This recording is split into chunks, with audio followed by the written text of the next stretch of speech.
Rolling and we're live. Voila! Look at me being all techie. This is amazing. And the sound is hot. We're here. Okay, friends. Okay, friend, we're Let's here. go. Rock and roll. Guys, I am so excited to be here. This is officially season 2 of On Location with Zara, produced with the very generous support of TELUS Story Hive. I'm so grateful to be a part of the Story Hive family. I'm your host, Zara Durrani. It's been my utmost pleasure and honor to bring amazing locals who have been inspiring us, who've been truly inspiring me, whose stories have been moving me. And joining me is someone who last time he was sitting here on this very couch and his name was not officially released to be part of Team Canada that was going to the Paris Olympics, and then his name was released. You became part of Team Canada, and I was off to Paris, and then we were like ships in the night, you know. And with Paris, it's a 9 hours of like time difference. Then he was off in Paris, and lo and behold, Nathan Clement won his medal. He brought home a medal back to Canada. Paris Olympics, these were his second Olympics. He first went to Rio, then from Paris, he went on to another championship. So we're gonna dig into his story. I find Nathan's story truly, truly inspiring. I want to share his bio with you folks first of all, but I will get you to say hi because I've been talking quite a bit here. I'm so excited to have you here. You just got back from Toronto. You've been having this whirlwind of like an experience traveling. It's airplanes, automobiles, cars, like the whole thing. Welcome.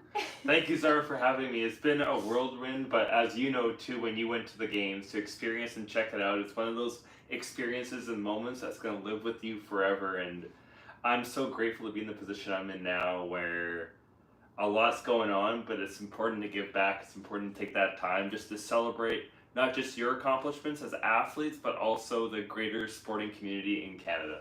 Amazing. I'm so proud of you and to be a little part of that journey and to say that, you know, how I was able to share those moments, like the day that you were announced. Was it the day off that we connected? Like I was in South Granville and you gave me this beautiful little gift before I headed off to Paris. They were my first Olympics, so I just feel like we've documented this whole journey, and of course this friendship, you know.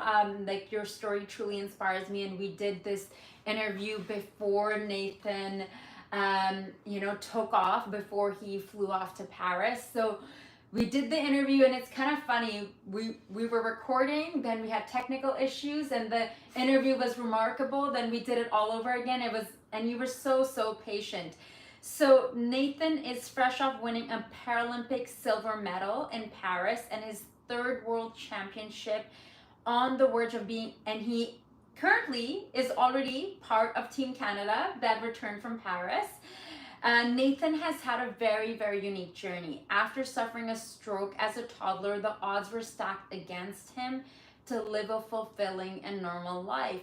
Nathan will share his story, but the doctors told his parents that he will not be able to speak, to communicate, to walk. And, you know, as we know, today that is not that story. So we're going to dig into that. With the support from his family and community, Nathan became a Paralympic swimmer at the Rio 2016 Games, where he placed 7th and captained his team. You need to write a book one day, I keep telling you. In 2020, Nathan switched to cycling after biking across BC. He went on to win the 2023 Trike 1 UCI Paracycling Time Trial World Championship and the 2023 Pan American Games title in the time trial. A paracyclist, Nathan Clement has had a sporting journey unlike any other. After suffering a stroke as a toddler, you know, it's phenomenal what you've been able to accomplish. And If you don't mind sharing with our audience, how old are you, Nathan? I'm 30 years old. 30 years. Your birthday was recently, right? Yes, it just happened towards the end of September. What a journey you've had. How does it feel to bring this medal home back to Canada? It's really incredible, and if you want to hold it and see it, This is heavier than my computer. and what's really cool about it, if you flip it over, is on the other side, that's a piece of the Eiffel Tower just right there. So they really did a great job in honoring the game's legacy. But for myself, winning a Paralympic medal, then a couple world championships right before I turned 30 and to end my 20s like that was very special and very unique. And to have like my parents, have my family there, as you mentioned, they were told some of the gravest and dark news when I had my stroke in the first place at the age of 2.5 years old. So for them to be able to celebrate these moments and have them a part of a journey, because it's not possible without them. And it has been so special. And really, the last month or so, since I've gotten back from that European experience, I've just been so grateful and so fortunate to have been able to celebrate and spend time with them, just really decompressing after everything that's happened. And talk about decompressing, because you're just returning from Toronto. And can you share with us, with our audience? I know you've shared it with me already, but what took you to Toronto?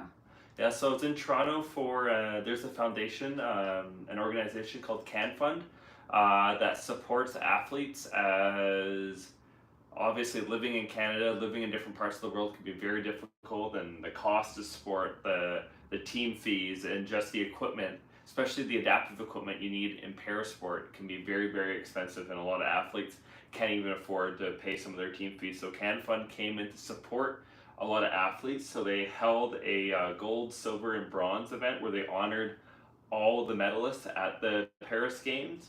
And it was a very beautiful event where we got to meet a lot of the donors, meet a lot of the people who help support us as the athletes.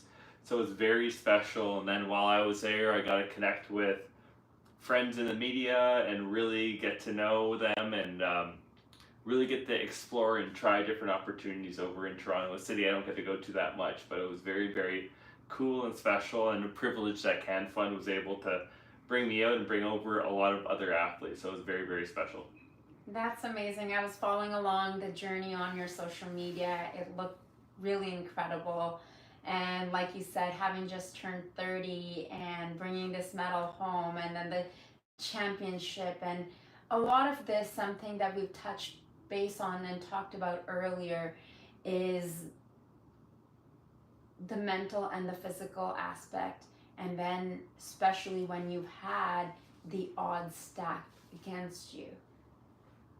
So can you share with us some of the journey of like you training and you saying like, yes, I want to do sport, even though this is what the doctors are telling me, this is what the experts are saying, but I'm going to prove them wrong. Yeah. That I'm going to challenge my body. Like, how does one, because when the whole universe, because I feel that this is a special story, and that's why I keep bringing you here to share your story, like many other Paralympians and para-athletes. When the world is telling you, or the experts, you can't do this, and then you and your family, your parents, who kept supporting you and supporting your dreams. Yeah. Tell me about the internal process, like within yourself, like when, how do you deal with like the training aspect, and like, do voices inside of you come, like an internal voice that maybe I've pushed my body too hard, like, and you know what I mean? Take us through that. It's one of those very challenging things, and for everyone, they go through their own personal journey of that in your sporting career, your work career, or all aspects of life. But for myself, as a stroke survivor at the age of 2, and as you mentioned before, the odds were stacked against me at a very, very young age. And I'm very fortunate. I have a mom and a dad who have a sporting background, same as my grandparents. So actually, when I was in Toronto, on the way to a little event I was going to, I went by a hospital there, sick kids, that played a huge part in my development and my growth with the stroke.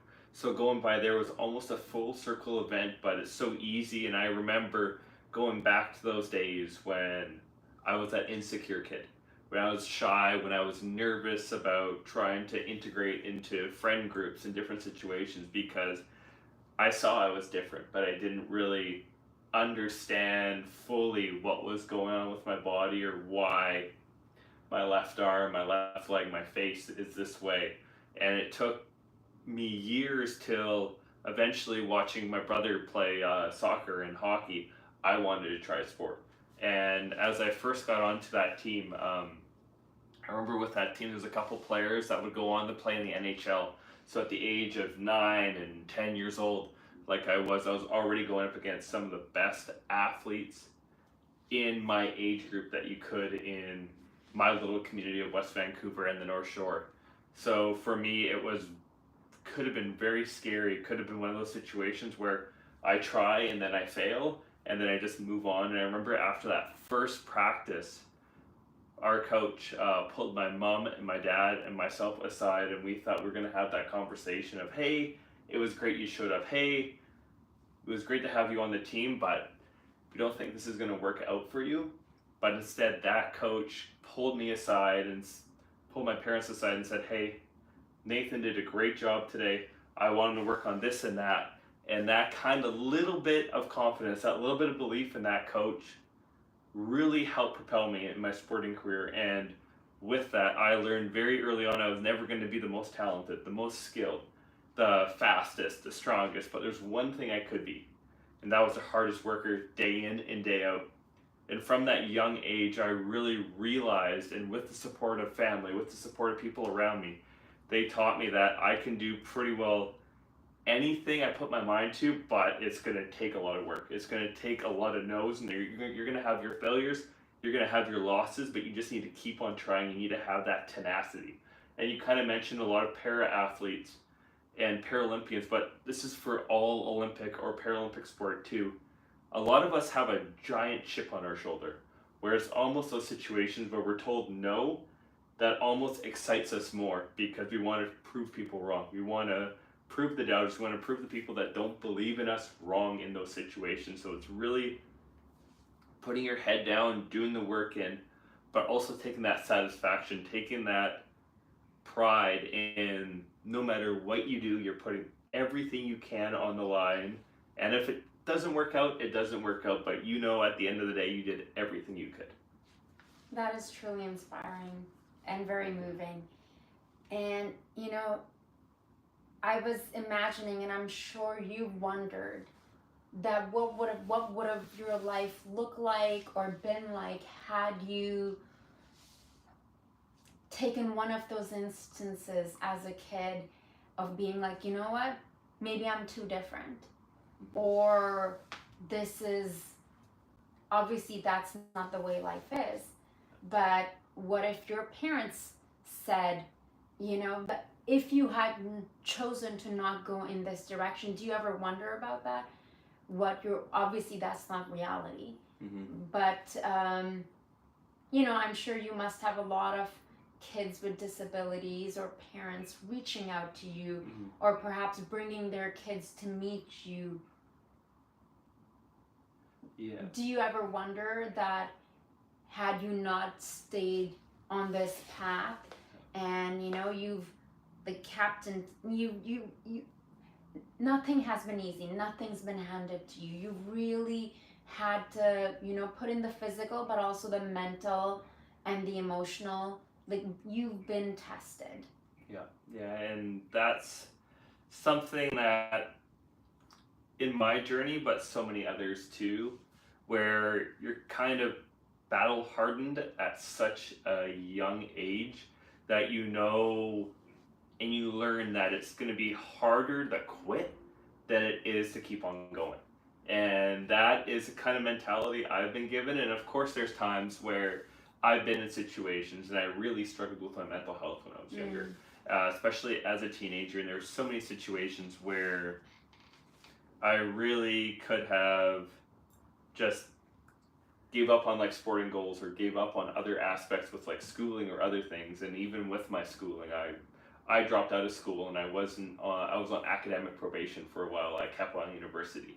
So there's times and there's places where maybe things didn't go the perfect direction.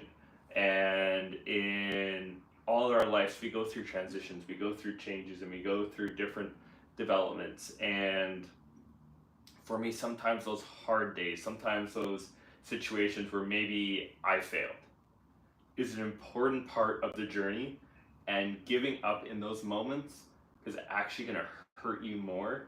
And it's one of those things where, especially, I talk to a lot of kids now, I talk to a lot of families, and my story, but also people who helped me when I was in those situations that they're in now, they really showed me that there's so much that can be done with a disability, that it gives that belief. And it's not a duty, it's something I want to do. It's a privilege to be able to share my story, to share my experiences, to help others and guide others who might be in similar situations or might be in similar places, just because there's so much out there that people can do. And it's not even just in the sporting career, it's in film, it's in career oriented goals, whether you want to be in accounting, finance, anything you imagine, there's opportunities out there. And just because you may not have an arm that doesn't work, or you may have a cognitive disability or a visual impairment, it does not mean that it's the end of the road or end of the line for you. There's so many chances and there's so many opportunities. And it's just accepting that there's going to be no's, accepting that not every day is going to be pretty, not every day is going to be beautiful, but you can find ways to be adaptable. You can find ways to change. And as you adapt and as you change and as you really develop yourself for you, you're going to find a lot more success than you are going to find failure. Something you said earlier, that it's going to be so much more harder to quit than to, keep going. I just resonate with that so much, because I have days like that. And what people see, like whether it's on social media or when we're filming or at a red carpet or at an awards thing, and you touch base a little bit about the mental health aspect, because I'm sure that is like a really big part, because having the glory and having the medal, like a lot of blood, sweat, and tears have gone into this. Yeah. Into like pain, probably nights you were not able to sleep, or days, or when you're training that you're questioning, is there even a point to this? Yeah. For me, that is the meat. That's the journey that I want to hear about, because I feel we see the glory, we see the headline, we see the beautiful picture, the press clippings and all of that, and it's the struggle element where everyone can relate. Yeah. Where it's so share with me some of that, because you went from when you were in Rio, to now Paris, totally different sport. Yeah. From swimming to cycling. That's a big challenge, because underwater it's very different. Yeah. Than on a bike. Yeah. And then also the chance of injury. Mm-hmm. Yeah, so for myself, why I left swimming was right after Rio, a couple weeks afterwards, I tried to get back to training, and I actually tore a muscle in my knee, and I had to miss the whole 2016-2017 season with a knee injury. And as I rehabbed, as my knee finally got back to training shape, I decided to move across country from Vancouver to live in Ottawa-Gatineau, in the Ottawa-Gatineau Valley area. And while I was over there, I had an amazing support, amazing coaches, amazing club that I was with. But as the kind of year progressed, my brain and my body was telling me that I needed to switch, I needed to change. And in July of 2018, I retired from swimming completely, and I told myself I was done with high performance or professional parasport forever. That was it. I was done. Didn't want to go back to it. I was tired. Because you didn't want to put your body through Didn't want that, to put my or body through emotionally, or emotionally, everything. kind of Yeah. like that, where I'd pushed myself so hard as an athlete, as a swimmer, that I was dealing with shoulder injuries. There was nights where I couldn't even lift my right shoulder above, like my right arm above my shoulder. And I remember even before international races, those nights I could barely lift like salad on a fork. Like that's how much pain I was in, and that was how hard I was pushing myself to that limit. So when I stepped away, I thought I stepped away for good. And then when you step away, that's also like grieving that. Yeah. Like Yeah. it's like a loss of identity and a big part of you. Yeah, it's a huge part. You could even say you're running from things too at that point. And as I spent that time in the initial like 6 months to a year that I was retired from the sport, I did a 6-month backpacking trip, and that kind of reconnected me with goals and dreams again, but not in a high performance sense, but technically in a high performance sense with my goal of biking around the world. Like that was my big dream once I got back to Vancouver in 2019 after a 6-month backpacking trip, was to cycle around the world and try to set the record for the fastest person with disability to do it. And as I got into the training and as I got into all aspects of what that entails, is in a way that is high performance sport, is when you're trying to do something like that. It sounds like this is just part of your personality. Yeah. But it's also, it feels like your calling.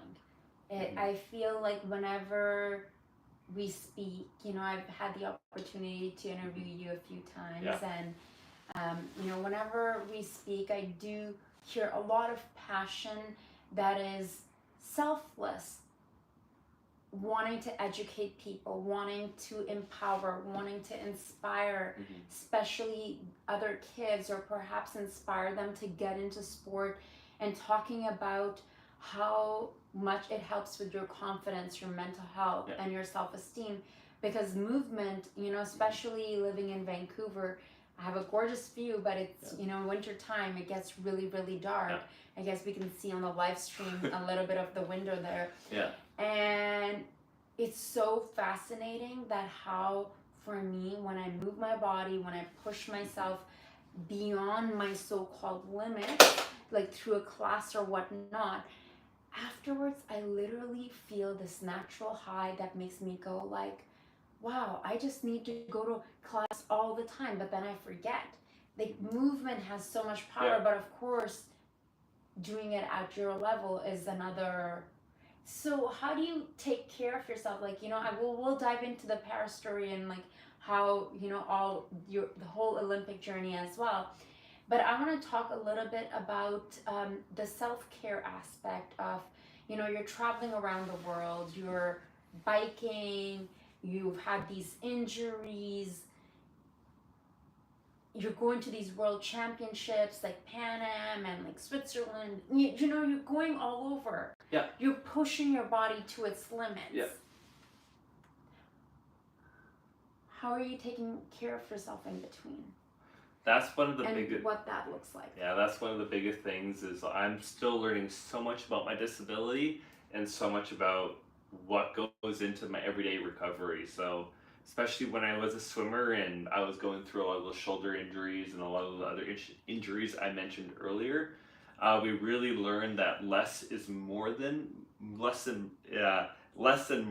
is better for me. So quality over quantity with the training, so I wouldn't be doing crazy hours on the bike, or especially like post a trip or post arrival in a different destination, where it's just mostly taking that step back to relax and just let the body kind of recover. Because especially when I travel, I've already done the work back in Vancouver. I've already done all the training I need to do, so it's more just not messing myself up, not fatiguing myself too much, because my body really gets messed up with travel.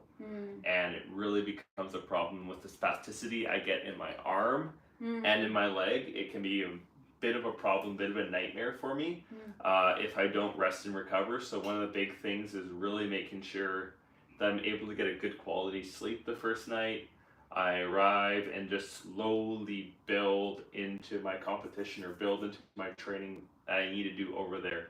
So usually, and as my sport organization, Cycling Canada, has learned, I'm very eager about getting to a destination early because I know the effects of it on my body. So I'm really taking that time, get there a little early, acclimatize to the time zone, the weather, just the different environments there, because extreme weathers can really affect me too, which we can go into as well. But for myself, like when it comes to traveling, is usually being patient with the process, taking that time in the couple days leading into a race and not getting ahead of myself. But even back here in Vancouver, as I start this post Paris and into LA journey, as LA is 4 years away. That is a long time to go, and it's very easy to get lost in how close it might feel, but also how far it is. So it's one of those things where it's every day you're just trying to connect with why you love the sport right now and what you're really wanting to do with the sport. So for me, since I've gotten back on the bike in the last 3 weeks, I haven't taken like my computer with me. So like on a lot of bikes, especially for the training that we have a little computer that goes onto the bike that lets us know how fast we're going, how long we've been riding, what's our kind of like power output, as that's like our metric to see like how much effort we're putting in as a cyclist. So I have not brought that with me on any of my rides, and I haven't even like stored the data of my rides at all. So I'm just, when I go ride, I'm riding because I love it. I'm riding because I want to. Bringing the fun into it versus Bring- thinking about the training, because I'm sure that when you're training and looking at the metrics and all of that, it can be like, okay, where's the joy in this? Where's the joy in this? Yeah. We'll backtrack a bit before we talk about Paris and LA. So after having those injuries and then you wanted to travel around the world, somewhere in there you made the decision that this is going to be your new sport. Yeah, so as I dreamt of doing the world ride, the training in 2019 turned into 2020, and we all know what happened in 2020 with COVID, and it put a lot more important things to the forefront, like being there for family, being with family, and it really kind of oriented my goals and my targets for that year. But fortunately, in the summer of 2020, the restrictions loosened a little bit in the province of BC. And at that time, my dad in the support vehicle took me out to Fernie, British Columbia, and I biked from Fernie to West Vancouver because I needed to see if I could handle 11 days on the bike, let alone a couple hundred, like a world ride would entail. And I still remember the exact moment I was biking in the Okanagan, and I was going up a really steep hill just outside of Okanagan Falls on the side of the highway, and I just remember I was exhausted, I was tired, and as I reached the top of the hill, I just got that little bit of competitive fire, and that high performance athlete in me came out again.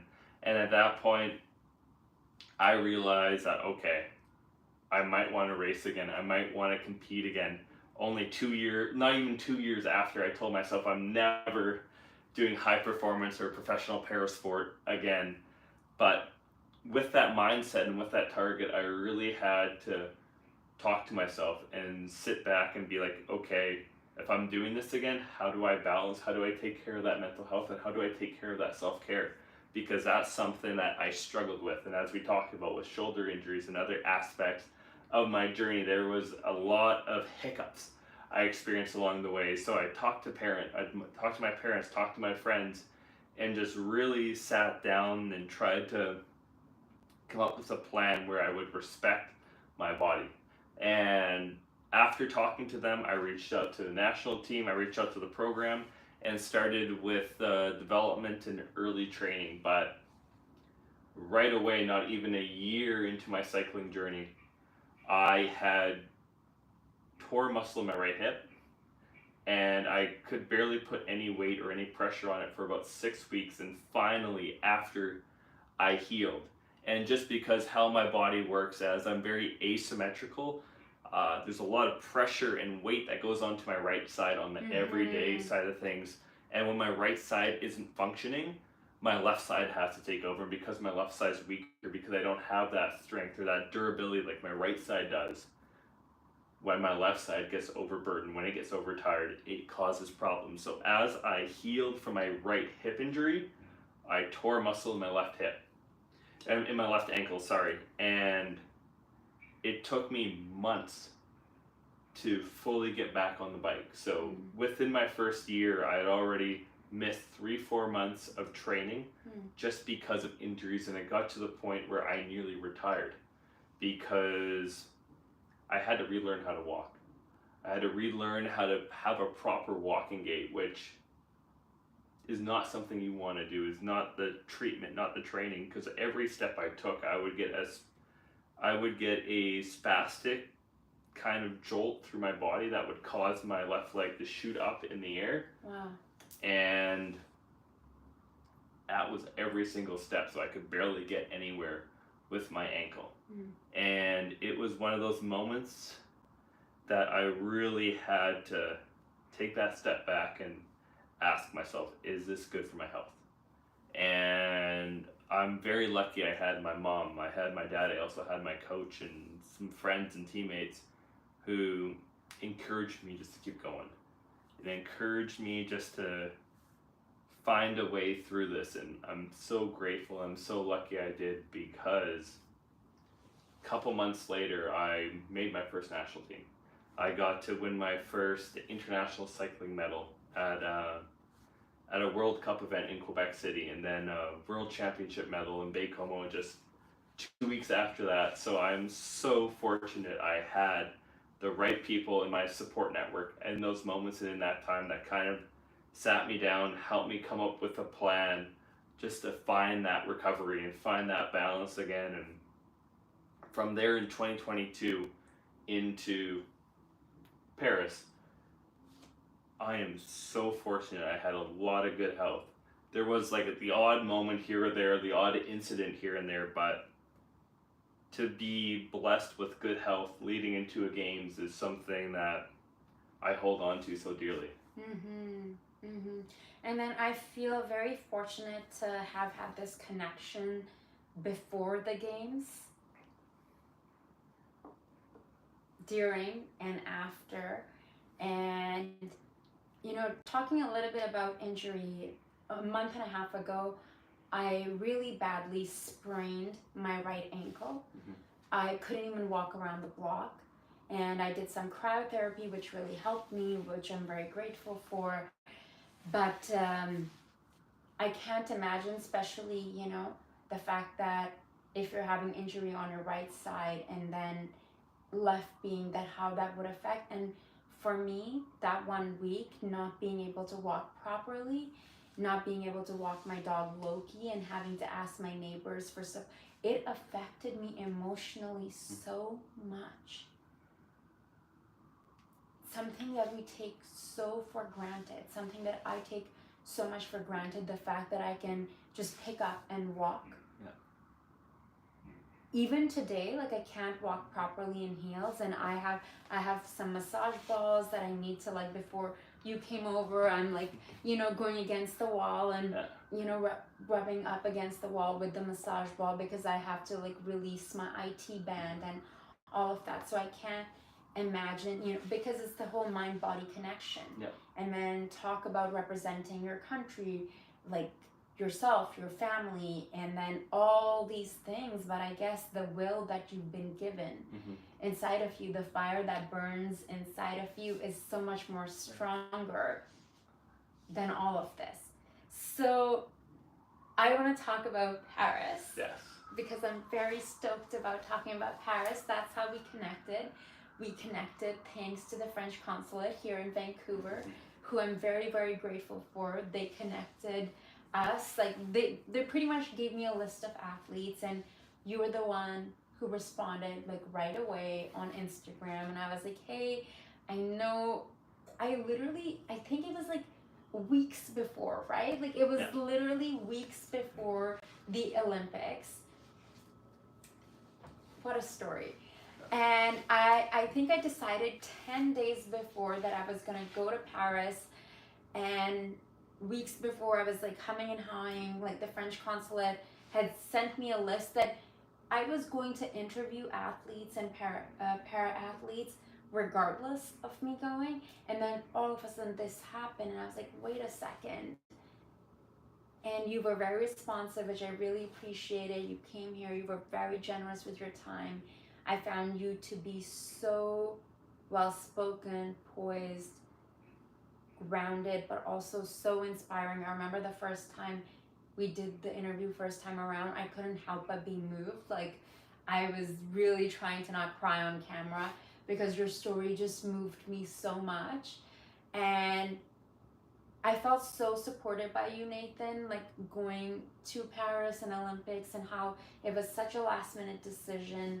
And even when I was there, we were connected, we were communicating, and you're like, Zara, like, even if you can't get the Canadian athletes, like, you know, focus on other countries. And honestly, having this connection and this friendship, and just, it grounded me. So I just really want to thank you for that, because there were times that I went through like, oh man, what am I doing here? Like, what did it, because I'm not, it's like, I won't get into the whole, the politics of the things, but I ended up having like a great time, got to the Olympic Village.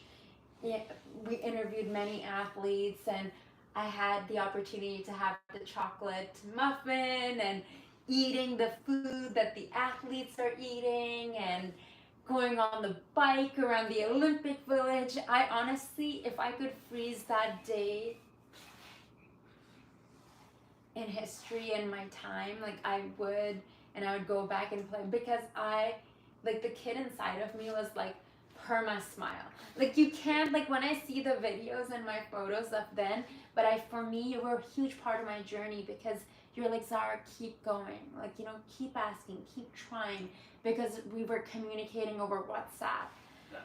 So talk to me about your journey of getting announced officially to be part of Team Canada and then going to Paris. Walk us through that.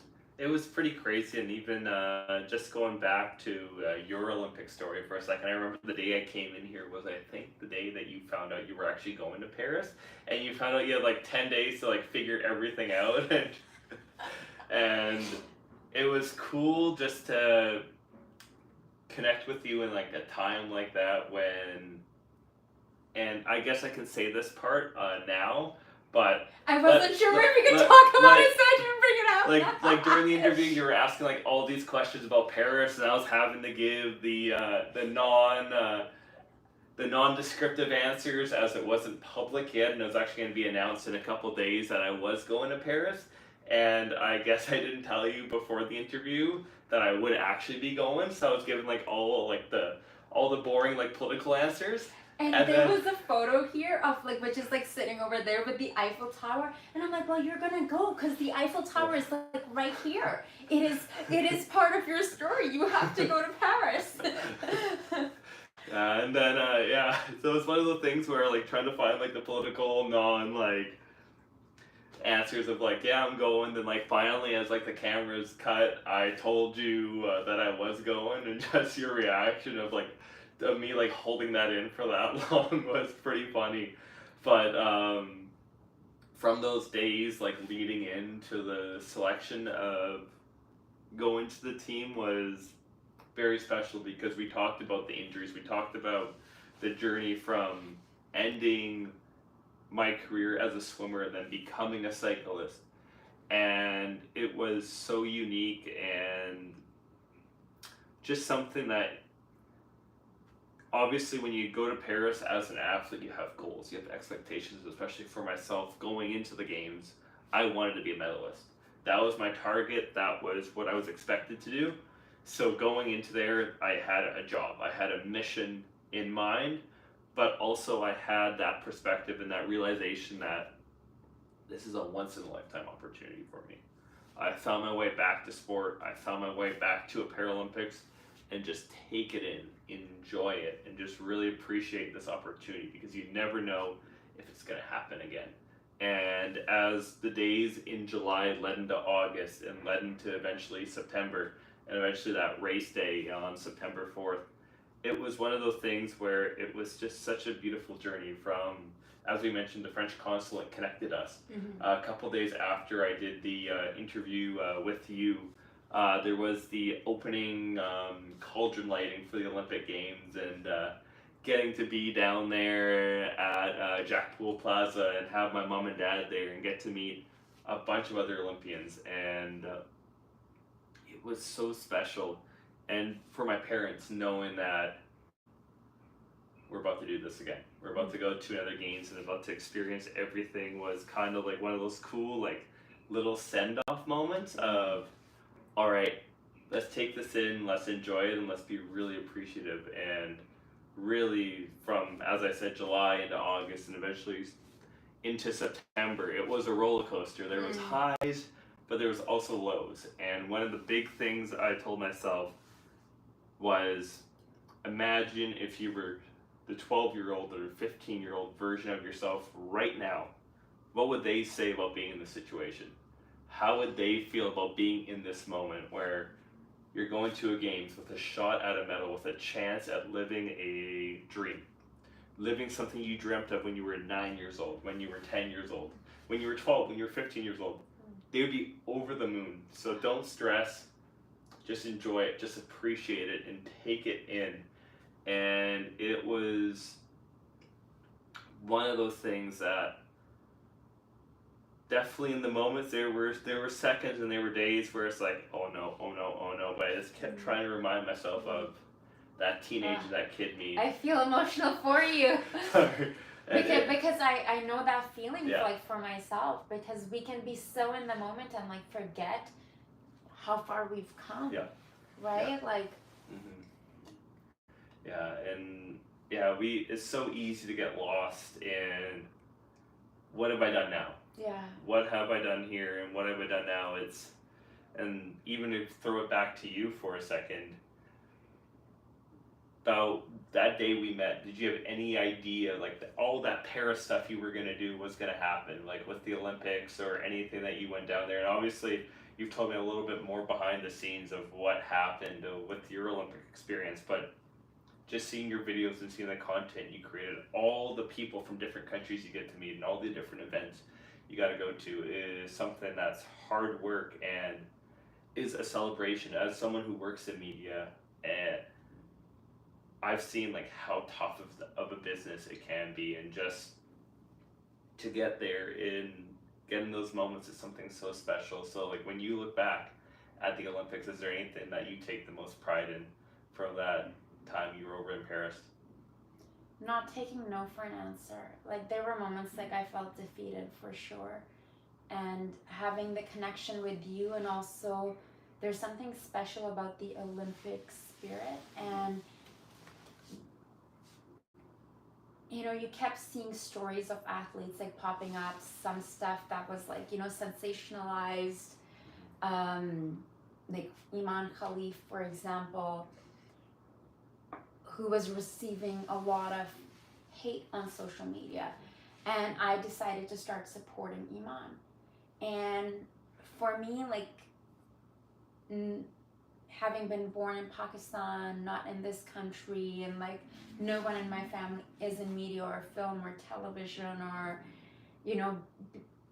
doing things that I have not seen, like, because it's different when you see, if you're following a path that you're like, yeah, this person did this person, so I have like this path to follow.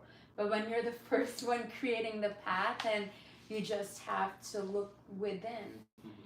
But I felt supported in a way because I had friends who offered me their place. I had friends like you who was a new friend, just staying in touch. You're checking in with me, like I was barely sleeping, and just like you, on a different level, I knew I'm here on a mission, and this is a once in a lifetime opportunity, and I don't want to look back and have any regret.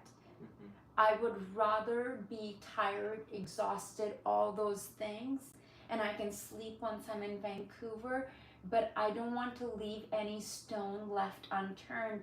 But I'm also very grateful because I've had that support around me, like my camera operator and dear friend Ulrich, who came with me on that journey. He's based in Paris. We've known each other for almost 8, 9 years. And the times that I would go through those, because you have like these peaks and valleys. Yeah. And when I would have those, or some athletes who would say no to me because they're like, you can't, because you're not the official, you're not with this media, because a lot of Team Canada athletes I couldn't interview, and which kind of broke my heart a little bit, because I left with all this Team Canada gear. Like I brought like the Canadian flag, like I had all, like from the caps and the bucket hat to like all the t-shirts in every color you can imagine. I was like Team Canada, and they couldn't give me any interviews, and it really broke my heart. But I'd done the interview with you before I left, and Asia, who I've had the opportunity to interview now, she was with Canadian women's rugby team. She was there with Fancy and this other girl, I forget her name right now, and we were just sitting down breaking at the Olympic Village, me and my camera operator, and I was just kind of deflated right now. He's like, look, it's your friends. Like, whenever he would see someone wearing the Canadian flag or like Canadian Team Canada jerseys, he's like, these are your friends, So I just like went up to them. I was like, girls, I know you can't give me an interview, but can we just do a little photo? And like just that thing, like I had so many moments like that, and I'm so glad I went. It was certainly a big gamble because I didn't have the official accreditation, but I decided to work on a special report documentary, which I'm in post-production for right now, and it stoked the fire inside of me for what's possible in the future, because I want to do Milan, I want to do LA, and I'm very inspired by athletes and para-athletes, and like specifically because of even bigger obstacles they have to overcome. And what I'm truly inspired by, like, yes, there's the physical part, but so much of the internal battle you have to, Yeah. It's like for anyone, the internal battles are often the biggest battles fought. And one of the big things, and you'll probably agree with me too with it, is till you're in the moment, till you're actually at the venue, or you're competing, or actually interviewing the people, or actually getting the chance to interview Asia's, it's the storm before the calm, where it's that internal battle of, can I do this? What's going to happen? Is the world going to come crashing down? But when you actually get to the moment, there's that calm in that storm, and you're able to find and figure out what matters most. Like in my race, I've openly said it, that was the toughest, the most demanding race I've done, and even leading into the games, just the challenges I had to go through, and just the battles and mountains I had to climb in one way. And I tried to ignore the thought process in the moment, but I really realized that everything I went through was almost like that final challenge. It was that final obstacle I had to get over to reach a dream, to reach a goal, to reach that internal joy and happiness I dreamt of. And that feeling when you're 9, 10, 12 years old, and you imagine, you picture yourself actually being in that moment, getting presented with the medal, getting presented with the trophy. You think it's just something of like raw joy and raw happiness, which it is. But even in those little celebrations I had as a kid, it could not compare to that moment of actually hugging my mom, hugging my dad, and getting that medal on the podium, and just having it beside me when I went to sleep that night. That was something that is the greatest feeling of my life. But in the process, and as we've talked about, that storm before felt like something you had to endure. It's something you had to go through to find a direction that you want in life, or reach a dream, reach a goal. And the fact that you passed that final test set you up for just eternal joy and eternal happiness. Wise words. Wise words. So moving. Like, truly, like, I just feel like it's so remarkable to, to just witness this. Like, the fact, and I was just rooting for you and praying for you. I remember waking up that day and seeing, like, yeah, just, the emotions and everything, and like seeing your picture on social media. I just was like, yes. And I literally was like, he's going to place. Like, this is gonna happen. And I can only imagine that even right now, you've been on this tour, you were in Toronto, like after Paris, you were in Switzerland, then you did some traveling. You've just been going, going, going. Yeah. So it's time to like have a little breather. Do you see yourself like writing a book and like sharing your story one day? Because I find, there's a lot of heart. There's a lot of like passion, and I feel like a lot of people are going to learn from you or have this opportunity. I can see you like, speaking on stages and like inspiring people with everything you've had to overcome. Thank you, Zara. I would love to write a book someday. I've always thought about it and looked at it. I would love, and I feel my journey is something, as we talked about, that can resonate with youth and resonate with really anyone. And there's so many mediums to tell that, whether it's a children's book or a biography or even on the visual space too, or in just a podcast talking about a life's journey. And it's so easy and to get lost in the fact of like, oh, my journey may not be worth sharing or worth telling, but we all have unique battles, we all have unique journeys, and we all have moments in our own life, from the viewers to you to myself, that it's important for people to hear about. It's important for people to understand the obstacles, but also the care, the compassion, the love that comes from a community, but also that you try to bring out into the world too. And a lot of the things that I want to do now is helping that next generation.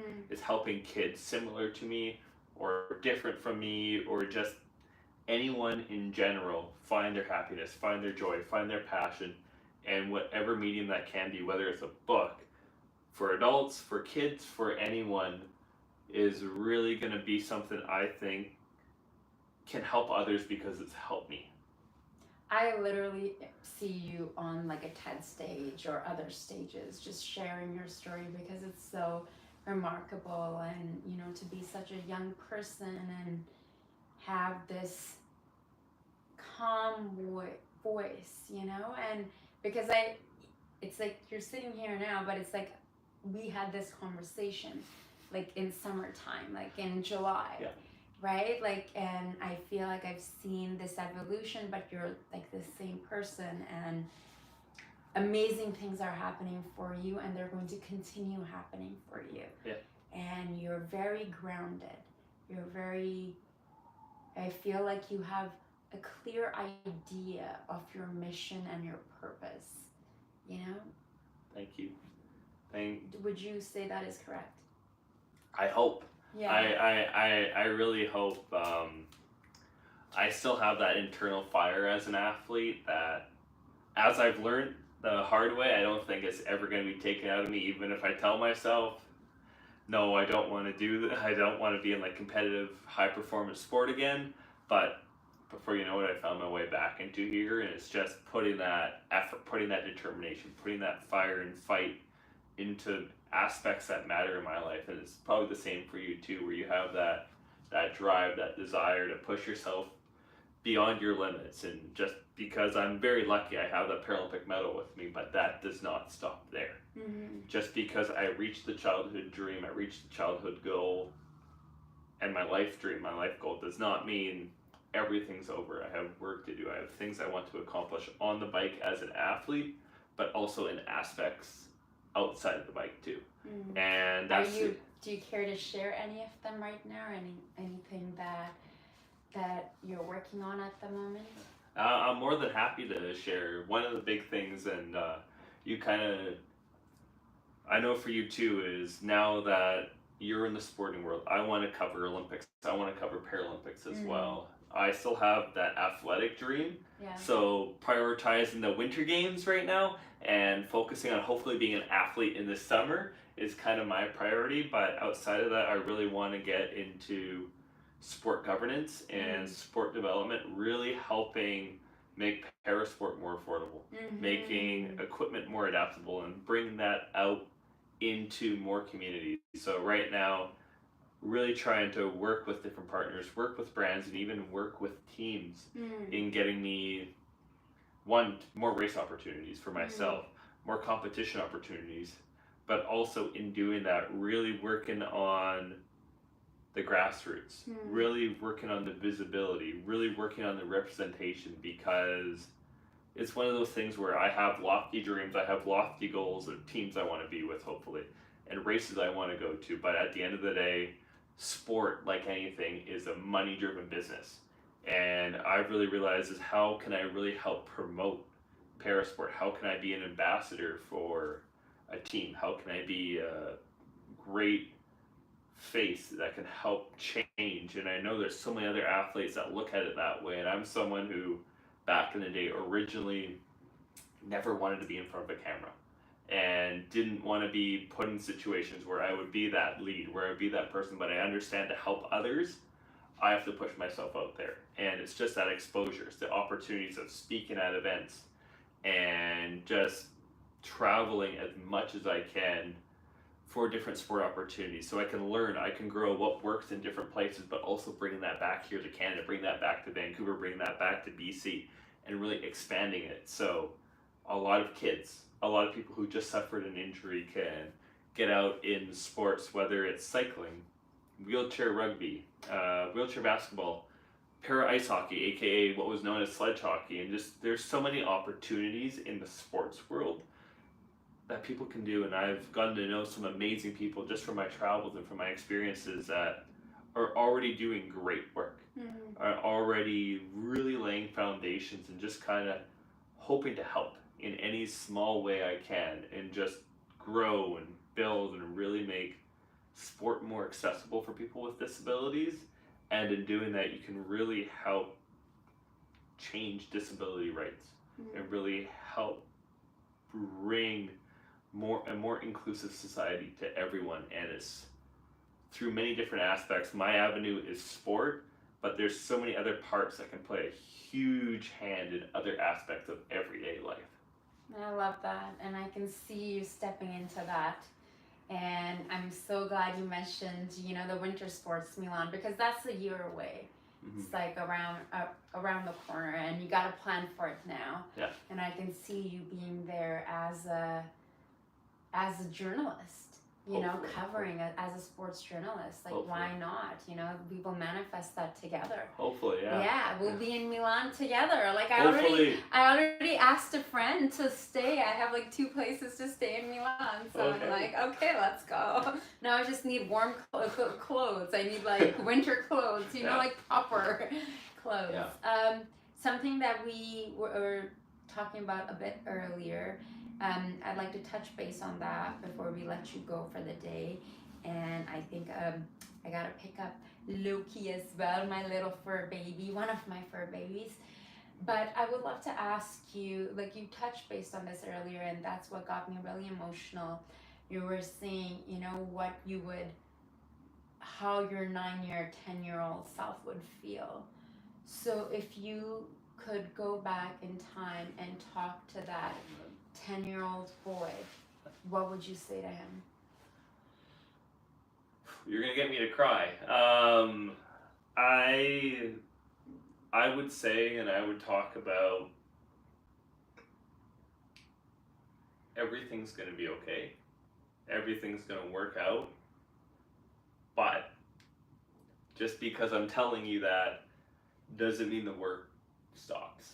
You're going to go through failures, you're going to go through moments where you're going to question what you're doing, and you're going to really want to figure out the whys.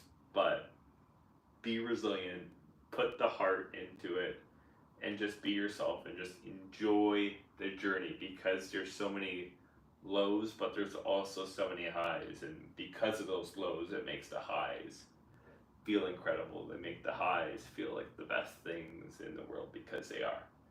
And just really take the time to appreciate the journey, appreciate the struggle, and be thankful that this is an opportunity you get. This is a chance. This is a moment that you get to hold on to forever, because for yourself and for myself, I'm a person with disability, but I get to travel the world. I get to represent my country. I get to go to games. I get to earn money for sport at the age of 30 years old. That is something that a very, very small percentage of the population gets it done on the able-bodied side or on the para side. And the big thing I'd tell my young self is have fun, enjoy it, and take all of these moments and all these experiences in, because it is the greatest gift and it is the greatest privilege that you get to have. That's so beautiful.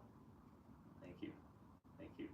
Nathan, thank you so much for taking the time to join us today. I'm so proud to have you as a friend, to see your journey. You know, you inspire me, everything that you've accomplished and you continue to, and for being a voice for people, for kids, to show them that so much is out there that they can do, like kids with disabilities or individuals with disabilities. And then to talk about, you know, you have opened my eyes to so much that I was not aware of. So I really want to thank you for everything that you're doing. Keep shining bright. Thank you for being here.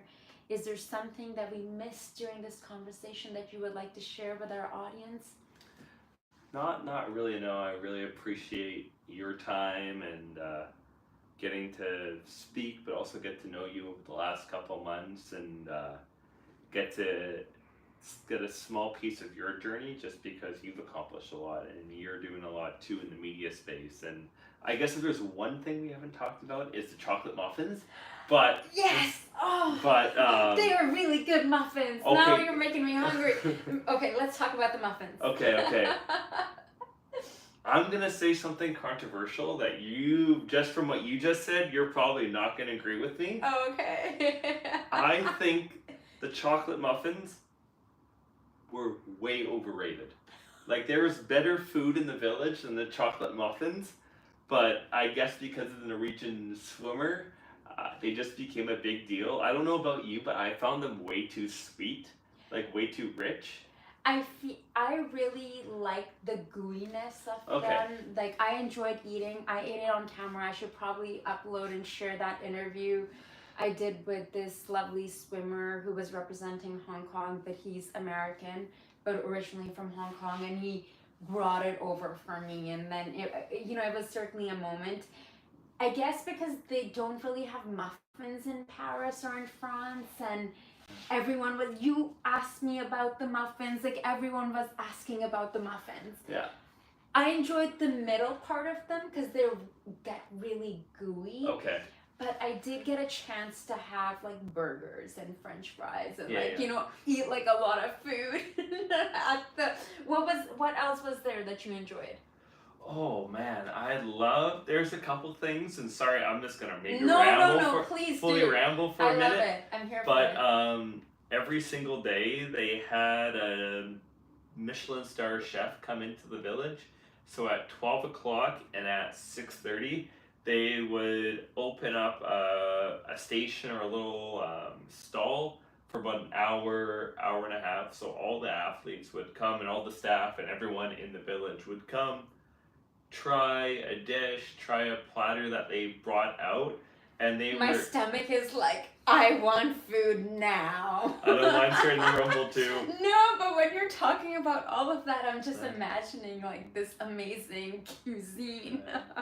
Yeah. And there's actually like it was quality. It was like small dish. Like there was like these roasted yams. We had one day, lamb tacos. They also a little bit outside of what I would have, but I tried it either way. Was like this black licorice rice, which I see your reaction to it. Black licorice rice. Okay. It how was it? random. Okay. It was different, and maybe not my cup of tea, but it was definitely something that was worth the try, worth worth the experience for sure. But just the village as a whole, the food and the cost of coffees that you got there, and that's another thing that isn't really talked about much in media or much about when you're at these games is how much you connect with the volunteers. Because, for example, Costa Coffee, the British coffee chain, they had a stall in the village, and they brought in different workers, some of the top workers from all their different cafes all across the UK, and they were down there for the 2 weeks. They were down there for a lot of the time away from family, away from friends, away from home.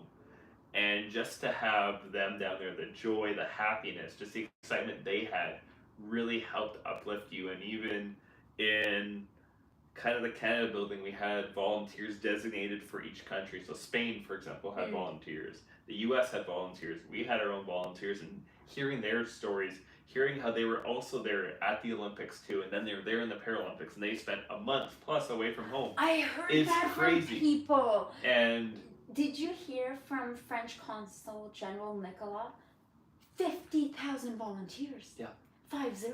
Yeah. And it really gives you such an appreciation of the time and the work because they're away from home. They're not earning money for this. They are spending a month in hotels. They're spending a month away from work and different career, different friends, family, partners. And for them to come in there, serve the food, bring a smile, bring a laugh, serve the coffee, and just bring a smile to the athletes' day, but also their day too. It's something so special and so unique and really cool and really amazing. Well, the whole atmosphere, I remember the time that I spent at Olympic Village, but then I had other days where I was filming outside. You have athletes from all around the world. They're wearing their country's colors and jerseys and flags, and then you have fans and journalists. And I've covered Fashion Week a lot. I used to live in Paris, and there's something so beautiful and different about sport that I love, because for me it's like taking a sharp other turn. However, like being an artist, being self-employed, I feel like for me it's like similar kind of principles. But I appreciated so many of these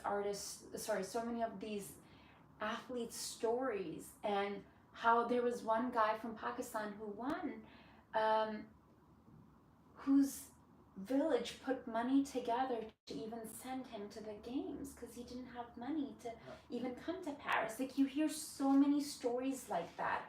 Like, I remember one athlete,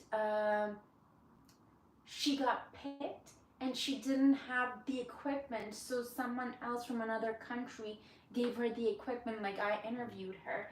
Like, you have so many beautiful and inspiring stories that how can you not be moved?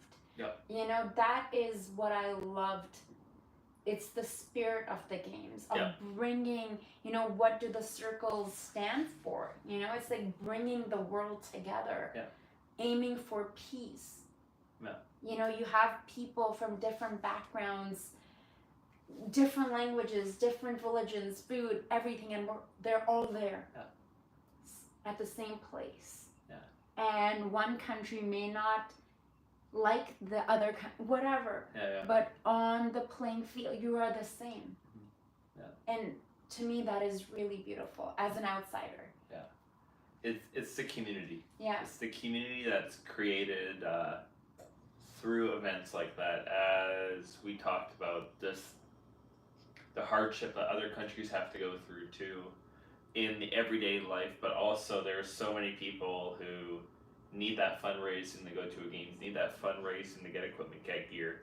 But you also, when you get into that environment, and as you know, when you're in that venue and you're in the village, it's a different feeling. Like Yeah. the moment you step in there, it is a different world where you just feel that you're elevated. Yeah. Where you feel that you're just in an absolute different place. And I don't know about your day, but the couple weeks I was there flew by in Yeah. an instant. And before I knew it, I was out of there. I was on a bus going to the airport.